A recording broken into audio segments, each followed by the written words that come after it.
asleep.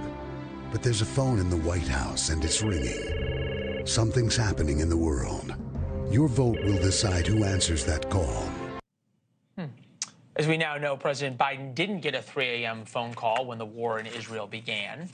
That ad by Hillary Clinton in 2008 meant to challenge Barack Obama's judgment. Now it works the other way around for President Biden.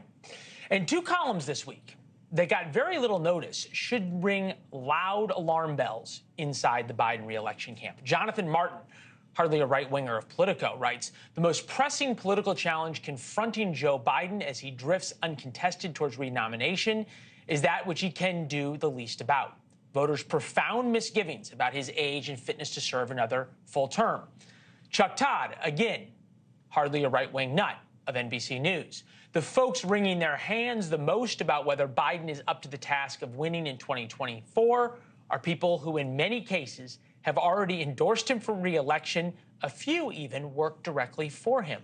Lori A. Watkins here, former Obama policy advisor. The 3 a.m. phone call ad did not work for Hillary Clinton. Would it work against Joe Biden? Thank you for having me on your program tonight.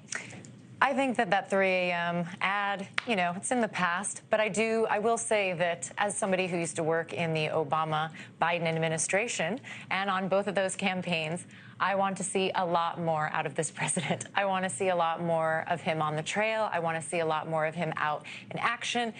But speaking to an ad, I think that he needs to show the American public, and he can do that in very specific ways, that he is up to the task, that he is fit to run for re-election. Well, you say he can, okay? If he could, wouldn't he be doing that? Well, I think that there are some advisors that are advising against that, and I think Joe Biden also has a mind of his own, and he's decided that if he does that it might show weakness. But I think what the American public is looking for is acknowledgement of his age, not running from it and not saying, watch me. That's the thing. We are watching. No, but we're watching. And look, America is at its strongest when the president of the United States is respected at home and abroad. That's just the way it is. We should all root for our president. He's all of our presidents, whether you agree or disagree with his policies. But the things that they are doing are intentionally limiting him, right? He doesn't go out in front of the press. He's doing the little fake jog thing to and from Marine One. He uses the mini stairs on Air Force One, on and on and on. So is it that the advisors don't have his best interest at heart, or are they perhaps having a knowledge that you don't, that if we do put him out there, it's going to get even worse?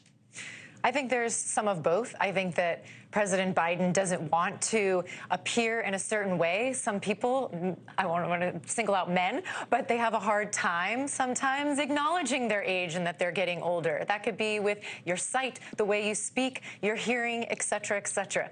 And I think that the staff is trying to make it as easy as possible for him to do the things he's doing. But in the end, I think it's making him appear older than he is. And the line that I said, watch me, that's the thing we are watching. And a lot of folks, that makes them very nervous. And the overall American electorate is nervous that he's not up to the task.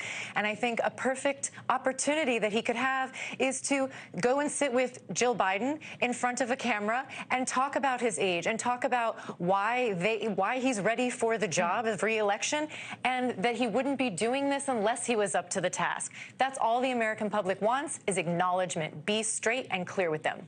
That's a good point. The American people are awfully forgiving and understanding if you're honest with them. It's one of the great parts about our country. It's good to see you as always. Thank you.